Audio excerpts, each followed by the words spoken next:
wartawan yang hadir hari ini, yang kami banggakan. Terima kasih telah hadir di Media Center Mahkamah Agung dalam rangka memenuhi undangan kami. Pak, suaranya Pak. Baiknya Pak, itu Pak. Mati-mati. Tadi itu itu Pak. Ada yang kena disebutnya habis tuh. Udah biasanya begitu. Iya, terima kasih teman.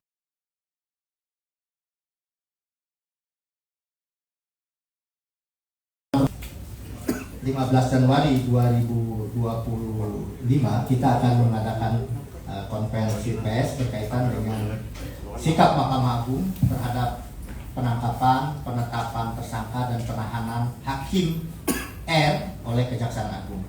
Nanti akan disampaikan langsung oleh juru bicara kita, Profesor Dr. Yanto. Untuk itu kami persilakan.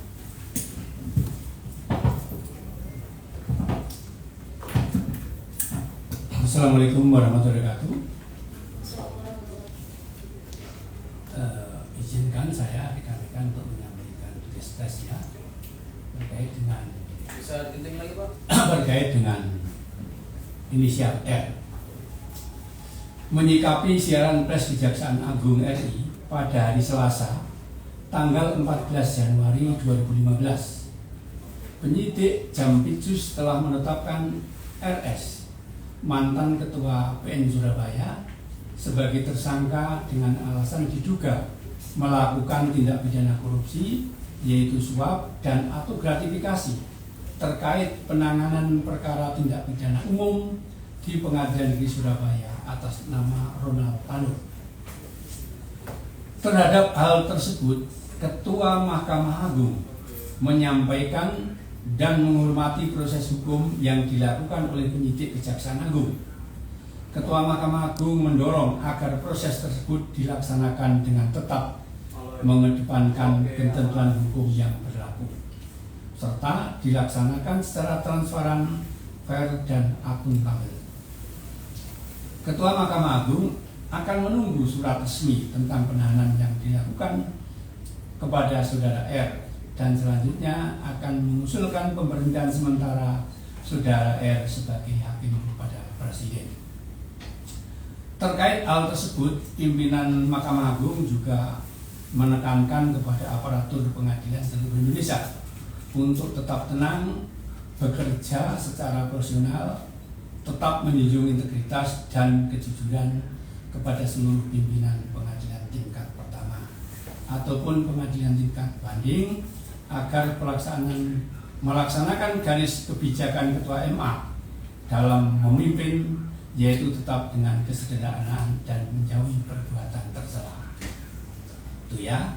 Kemudian rekan-rekan, saya juga mau meluruskan, waktu kita rilis press kemarin ada 1-2 rekan wartawan yang barangkali salah ada penulisan, misalnya mengenai pengertian itu ditulis kebijakan Mahkamah Agung itu, kemudian mengenai syarat hal meringankan menurut Dr. Yanto itu ya, ini saya akan meluruskan. Dalam kesempatan ini saya juga ingin meluruskan tentang pemberitaan rekan Barkalan terkait adanya penulisan berita yang menyebut kebijakan MA mengenai pengertian kerugian negara. Hal tersebut tidak benar, karena pada waktu saya ditanya rekan wartawan mengenai pengertian kerugian negara, saya hanya menunjuk ketentuan yang mengaturnya. Dan juga adanya pertanyaan alasan penjatuhan putusan terhadap HM ya, yang hanya 6,5, perlu saya sampaikan dalam menangani perkara yang sedang berjalan, yang mengetahui pokok permasalahannya hanya hakim dan penuntut umum, karena jaksa yang melakukan penyelidikan, dan penuntutan, serta yang menemukan alat bukti. Sedangkan hakim dalam menjatuhkan putusan mempertimbangkan fakta persidangan yang kemudian menjadi fakta hukum. Bila fakta persidangan tersebut terbukti adanya persesuaian antara alat bukti yang satu dengan alat bukti yang lain, sehingga fakta hukum yang terbukti tersebut akan dipertimbangkan oleh hakim untuk menentukan adanya kerugian negara dan juga untuk menentukan salah dan tidaknya terdakwa. Terkait kerugian negara, Mahkamah Agung telah mengubah rumusan Pleno Kamar Pidana tahun 2016 angka 4 yang tertuang dalam SEMA nomor 4 2016 terkait instansi yang menghitung kerugian keuangan negara tertuang dalam SEMA nomor 2 tahun 2024 menjadi sebagai berikut. Instansi yang berwenang menyatakan ada tidaknya kerugian negara adalah BPK. Sedangkan instansi lain seperti Badan Pengawasan Keuangan dan Pembangunan, Inspektorat, Satuan Kerja, Perangkat Daerah, Akuntan Publik tersertifikasi tetap berwenang melakukan pemeriksaan dan mengaudit pengelolaan keuangan negara yang hasilnya dapat dijadikan dasar untuk menentukan ada tidaknya kerugian keuangan negara. Hakim berdasarkan fakta persidangan dapat juga menilai adanya kerugian dan besarannya kerugian keuangan negara. Terkait adanya pemberitaan beberapa rekan wartawan dalam perkara Harvey Muiz yang sempat ditanyakan mengenai keadaan yang memberatkan dan meringankan, Dr. Yanto berpendapat hal tersebut wajib dimuat dalam putusan. Saya luruskan, itu bukan pendapat saya, melainkan ketentuan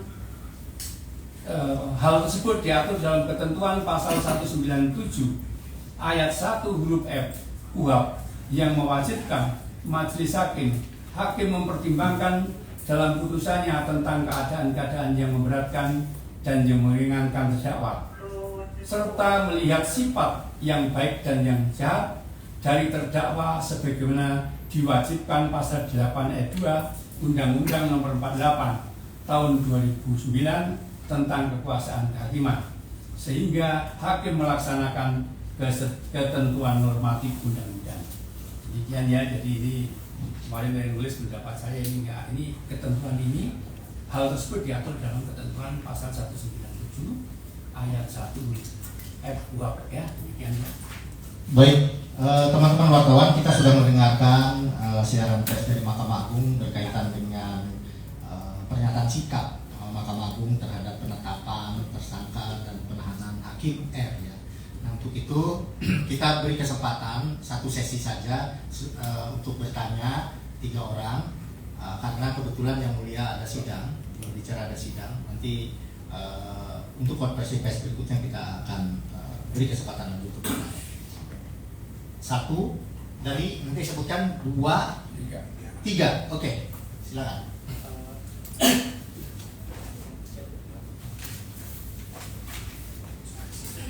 Sebutkan nama kan. Nggak ada mic-nya. Sabar biar terdengar.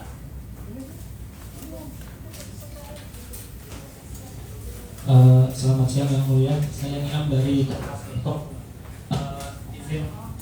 izin menanyakan, kan kalau dari konstruksi yang disampaikan Kejaksaan Agung, Pak RS ini ketika menjabat Ketua PN Surabaya itu berperan menunjuk majelis hakim ya gitu ya Pak ya.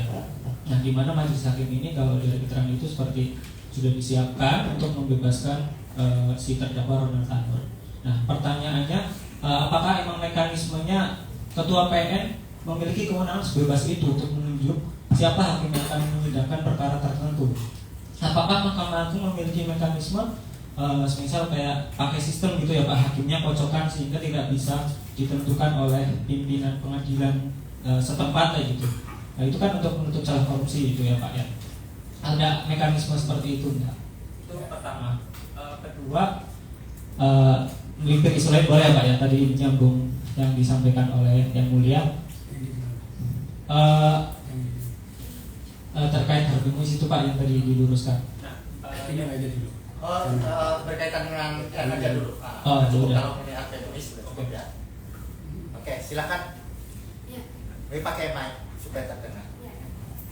Pak Jihan dari Tempo Pak, kan kemarin Kejaksaan menyebutkan ada pertemuan gitu ya di Pengadilan Negeri antara si R ini sama si pengacara, terus juga ada pertemuan di lantai 5 dengan hakim yang lain yang sudah ditetapkan sebagai tersangka sebelumnya.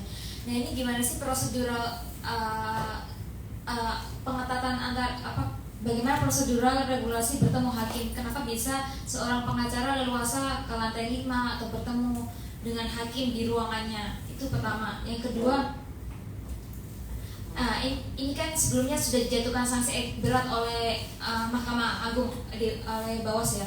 Nah, apakah temuan yang dijelaskan kejaksaan sebelumnya seperti terjadi pertemuan terus si R yang menentukan majelisnya itu yang jadi alasan Mahkamah Agung sebelumnya menjatuhkan sanksi berat atau bagaimana? Terima kasih Pak. Oke, kedua silakan. Selamat siang Pak, saya Ana dari Kompas. Saya ingin mempertanyakan soal mekanisme pemilihan ketua PN, penunjukan pejabat pengadilan lah ya.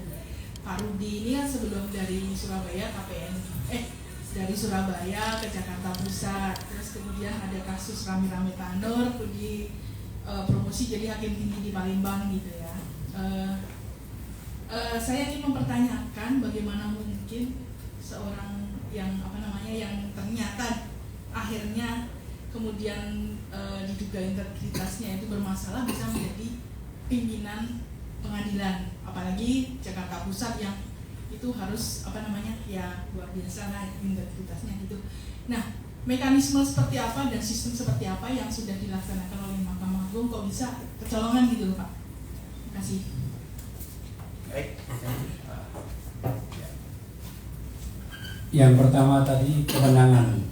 Memang kewenangan untuk menunjuk perkara itu ada pada ketua pengadilan. Namun dalam buku 2 itu ada kewenangan pendelegasian. Ya, ada pendelegasian.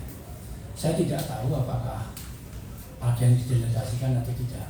Ya, kalau saya waktu di Jakarta Pusat saya dengan wakil saya kebetulan yang mulia Pak Lukas juga jadi hakim agung.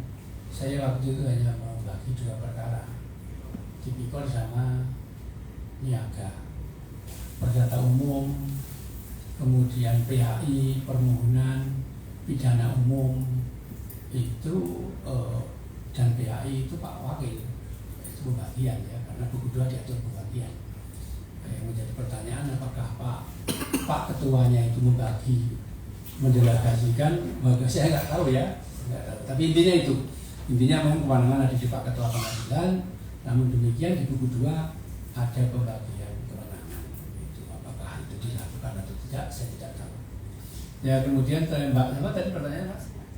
Dari itu masih ada pertanyaan apakah MA mempunyai mekanisme untuk mempunyai sistem untuk menunjuk secara acak, secara aplikasi mungkin ya? Biasanya kayak urut kacang gitu ya. Kalau MA sekarang pakai sistem, pakai mesin, smart majelis, pakai mesin ini.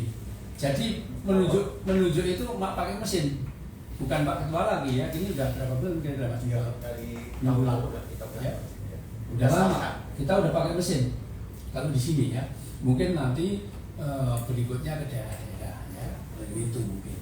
Jadi di Mahkamah Agung seperti disampaikan oleh juru bicara sudah ada menggunakan teknologi artificial intelligence, smart majelis ya. Nah ke depan disampaikan tadi untuk pengadilan tingkat pertama maupun banding akan kita usahakan menggunakan teknologi artificial intelligence, di mana pemilih itu berdasarkan kemampuan profesional, berdasarkan beban perkara dan bobot perkaranya. Nanti kita akan kembangkan di sana. Untuk sementara ini memang masih kewenangan seperti disampaikan oleh juru bicara, kewenangan dari ketua pengadilan sebagaimana diatur dalam hukum acara pidana ya, atau dalam undang-undang. Kemudian dari Jihan Tempo yang dia bertanya mengenai bagaimana sih mekanisme pertemuan antara orang luar, misalnya dalam ini pengacara bertemu dengan hakim di ruang sidang ya, ada di lantai di ruangan di ruang hakim katanya gitu bertemu. Itu bagaimana aturan Mahkamah Agung, SOP-nya lah ya. Jadi kalau SOP-nya kita kan mengacu juga kepada hukum positif. Di KUHP kita kan dilarang untuk bertemu dengan pihak-pihak yang berperkara. Jelas itu. Jadi baik SOP maupun undang-undang yang melarang.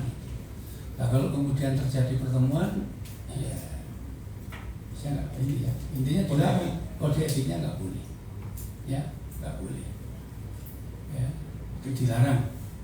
Bahwa hakim dilarang bertemu para pihak, ya baik dalam sidang maupun dalam persidangan, di luar persidangan, itu ya di SOP-nya ya begitu. Itu baik di buah maupun di kekuasaan kehakiman seperti itu. Ya, jadi di kode etik kita dilarang hakim bertemu para pihak ya, para pihak. Kemudian dia juga bertanya mengenai penjatuhan sanksi Bawas ini apakah ada kaitannya dengan konstruksi yang disampaikan oleh Kejagung ya? Ya, jadi begini Pak, beliau itu dipromosikan sebelum ada peristiwa. Ya, begitu ada peristiwa, kemudian pimpinan Mahkamah Agung melarang untuk melantik. Jadi belum sempat dilantik, baru hasil rapat, ya Mas. Ya. Hasil rapat kira-kira mungkin udah menerima SK tapi belum berangkat. Tatkala ada peristiwa di Surabaya maka pimpinan melarang untuk tidak dilantik dan belum dilantik sebagai hakim tinggi, jadi belum jadi promosi. Nah kalau mekanisme pemilihan pimpinan itu dipanggil untuk apa Mas? Fit and proper. Kemudian pakai psikotes. Psikotesnya juga dari luar, bukan dari kita. Profiling juga bukan dari EMA tapi dari luar seperti itu. Nah kemudian setelah itu nanti ada rapat pimpinan. Itu yang diikuti oleh Pak Ketua, Wakil Ketua, para tuaka, dirjen dan Bawas seperti itu. Itu mekanismenya seperti itu. Ya. Ya. Jadi menjawab pertanyaan Mbak Ana tadi, memang melalui prosedur fit and proper. Kalaupun itu ada kecolongan ya namanya juga manusia ya, kadang naik turun gimana itu. Oke, mengenai Mbak Jihan tadi, apakah penghukuman Bawas ini ada kaitan dengan konstruksi yang disampaikan oleh Kejagung atau tidak? Itu mungkin. Oh ya. Jadi begitu ada peristiwa kemudian kan membentuk tim, 2 tim. Tim untuk memeriksa Hakim Agung diketuai oleh Tua Kawas, ya, oleh Pak Budiarso, kemudian anggotanya Yang Mulia Pak Supri dan Yang Mulia Pak Edi Nur, dan sekretaris Kabawas ada Pak Sugianto. Kemudian yang tim yang untuk memeriksa hakim tingkat pertama itu dibentuk tim oleh Bawas, ya, oleh Bawas yang memeriksa. Tentunya hasil pemeriksaan itu kemudian yang bersangkutan dinyatakan melakukan pelanggaran berat dan dijatuhi hukuman non palu selama 2 tahun. Ya, jadi intinya Bawas itu punya mekanisme sendiri di dalam hal melakukan tindakan pengaduan atau temuan itu ya. Jadi sehingga menjatuhkan hukuman ini berdasarkan hasil pemeriksaan dari Bawas sendiri. Adanya pertemuan kan kejaksaan sebelumnya menerangkan nih Pak, ada pertemuan di pengadilan negeri, beliau Pak R ini juga ya. Pak R juga yang menentukan menyepakati lah majelis yang dibentuk lah. Itu juga temuan yang juga ditemukan Bawas sebelumnya, lalu yang membuat Bawas menjatuhkan etik berat atau bagaimana? Ya, yang jelas tim dari Bawas telah memeriksa pengacara, ya, telah memeriksa saksi-saksi terkait, ya, dan juga memeriksa yang bersangkutan. Itu semua diperiksa. Hasilnya kemudian kesimpulannya dinyatakan melakukan pelanggaran berat dan dijatuhi selama non palu 2 tahun. Hasilnya sudah diketahui, tetapi mengenai isinya laporan hasil pemeriksaan itu bersifat rahasia, jadi kita tidak bisa ungkapkan. Jadi begitu, nanti kalau non teknis silakan dengan Pak Karo, karena saya masih sidang dan mau ada tamu dari pimpinan kami. Demikian. KPK ngapain audiensi? Kalau boleh tahu. Oh, beliau kan Pak Baru kan. Saya lihat kemarin ke Kejaksaan Agung, ke kepolisian kan, ke BPK lah, mungkin ke sini kan. Kan silaturahmi itu rutin itu, kalau nggak salah dimulai dulu ke presiden dulu. Apa ke presiden kan? Ya, nanti mungkin udah. Yang jelas ke kepolisian sudah, dalam baca berita. Silaturahmi lah. Silaturahmi biasa kalau ini ya. Terus kemudian kan ke kejaksaan sudah, mungkin yang di sini terakhir kali ya. Ya itu kok semua pimpinan kalau nggak salah ya, semua pimpinan dan juga nanti Pak ketua didampingi oleh pimpinan. Jadi mohon maaf, ini yang mulia ada sidang lagi dan ada kamu juga mungkin akan ikut mendampingi pimpinan. Begitu beliau minta izin untuk meninggalkan ruangan. Disampaikan oleh juru bicara bahwa berkaitan dengan teknis nanti beliau yang sampaikan, berkaitan dengan non teknis misalnya SDM, keanggaran umum itu mungkin bisa ditanyakan kepada kepala biro hukum dan humas. Ya, demikian ya. Wabillahi taufiq wal hidayah. Wassalamualaikum warahmatullahi wabarakatuh. Waalaikumsalam Waalaikumsalam warahmatullahi warahmatullahi wabarakatuh. Terima kasih. Terima kasih Pak Eko. Oke, udah cukup ya. Ya. Oke, terima kasih semuanya. Nanya Perma dong, Perma apa? Perma nomor 1 tahun 2020 tentang pedoman peradilan pasal 2 pasal 3 Tipikor. Oh, harusnya ke juru bicara itu teknis itu. Tadi saya Nanti lain kesempatan ya, atau bisa langsung ke ruangan beliau kalau mengenai itu ya. Juru bicara itu kan teknis ya. Oke, terima kasih. Terima kasih. Assalamualaikum warahmatullahi wabarakatuh.